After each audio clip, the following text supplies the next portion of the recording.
Hello friends, welcome to Surya kitchen. இன்றைக்கி நம்ம பார்க்க போகிற ரெசிபி நல்ல சூப்பராக மணக்க தக்காளி குருமா எப்படி செய்கிறதுன்னு தாங்க பார்க்க போகிறோம். இது எல்லா டிஃபன் வெரைட்டி கூடயும் சாதத்து கூடயும் ரொம்ப சூப்பராக இருக்கும். ஸோ கண்டிப்பாக ட்ரை பண்ணி பாருங்கள். வெறும் 10 நிமிஷத்தில் செஞ்சிடலாம். இப்போ இந்த குருமா எப்படி செய்கிறதுன்னு பார்க்கலாம். முதல்ல இதுக்கு மிக்ஸி ஜாரில் ஒரு 4 டேபிள் ஸ்பூன் அளவுக்கு தேங்காய் துருவல் சேர்த்துக்கலாம். இது கூட ஒரு சின்ன துண்டு இஞ்சி, ஒரு 4-5 பல் பூண்டு, ஒரு சின்ன துண்டு பட்டை, ஒரு 2-3 கிராம்பு, 1 டீஸ்பூன் அளவுக்கு சோம்பு சேர்த்துக்கலாம். சேர்த்துட்டு இது கூட 2 டீஸ்பூன் அளவுக்கு பொட்டுக்கடலை, ஒரு 4-5 புதினா இலை சேர்த்துட்டு கொஞ்சமாக தண்ணி சேர்த்து இதை நல்ல ஒரு நைஸான விழுதாக அரைச்சி எடுத்து வச்சுக்கோங்க. இப்போ அடுப்பில் ஒரு குக்கரை சூடு பண்ணிக்கலாம். குக்கரில் செய்ய போகிறோம். நீங்கள் நார்மலாக வானலியில் கூட செய்யலாம். இப்போ இது கூட 2 டேபிள் ஸ்பூன் அளவுக்கு எண்ணெய் சேர்த்துட்டு எண்ணெய் சூடானதும் ஒரு 1/2 டீஸ்பூன் சோம்பு போட்டு நல்லா பொரிய விட்டுட்டு ஒரு பெரிய வெங்காயத்தை இந்த மாதிரி நல்லா பொடியாக கட் பண்ணி சேர்த்துக்கோங்க. இது கூடவே ஒரு கொத்து கருவேப்பிலை சேர்த்துட்டு இப்போ இந்த வெங்காயத்தை நல்லா நிறம் மாறி வர வரைக்கும் நல்லா வதக்கிக்கலாம். இப்போ இது கூட 2 பச்சை மிளகாய் கட் பண்ணி சேர்த்துக்கலாம். சேர்த்துட்டு நல்லா வதக்கலாம். வெங்காயம் நல்லா வதங்கினதுக்கப்புறமா இதில் 3 மீடியம் சைஸ் தக்காளி பழத்தை பொடிசாக கட் பண்ணி சேர்த்துக்கோங்க. சேர்த்துட்டு இதில் 1 டீஸ்பூன் அளவுக்கு உப்பு சேர்த்து தக்காளி நல்லா மசிஞ்சு வர வரைக்கும் வதக்கிக்கலாம். தக்காளி நல்லா மசிஞ்சதும் 1 டீஸ்பூன் தனி மிளகாய்த்தூள், 1/4 டீஸ்பூன் அளவுக்கு மஞ்சள் தூள், 1 டீஸ்பூன் அளவுக்கு மல்லித்தூள், கூடவே 1/2 டீஸ்பூன் அளவுக்கு கரம் மசாலா தூள் சேர்த்துக்கலாம்.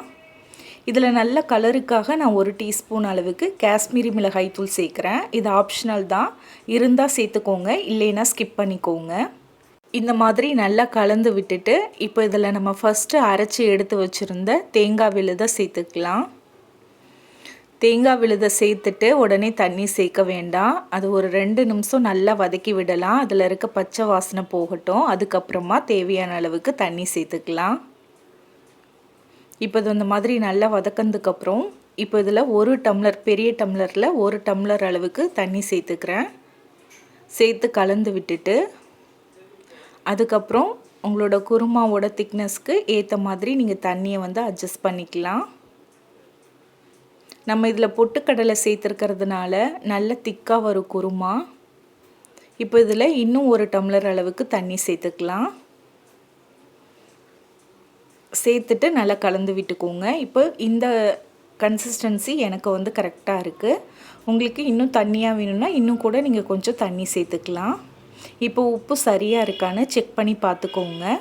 பத்தலைனா நீங்கள் இந்த ஸ்டேஜில் சேர்த்துக்கலாம். உப்பு எனக்கு தேவைப்பட்டது, அதனால் 1 டீஸ்பூன் தூள் உப்பு சேர்த்து கலந்து விட்டுக்கிறேன். இப்போ நம்ம குக்கர் மூடி போட்டு மூடி ஒரு 2 விசில் மட்டும் இதை வச்சுக்கலாம். 2 விசில் வந்தால் போதும், நம்மளுடைய தக்காளி குருமா ரெடி ஆயிரும். விசில் வரும்போதே வீடே நல்ல ஒரு வாசனையாக இருக்கும். இப்போ அவ்வளோதான் பாருங்கள், சூப்பராக நல்ல டேஸ்டியான ஒரு தக்காளி குருமா ரெடி ஆயிருச்சு. இது சாதம், இட்லி, தோசை, ஆப்பம், இடியாப்பம் எல்லாத்துக்குமே ரொம்ப சூப்பராக இருக்கும். கடைசியாக கொஞ்சமாக பொடியாக கட் பண்ண கொத்தமல்லி இலை தூவிக்கலாம்.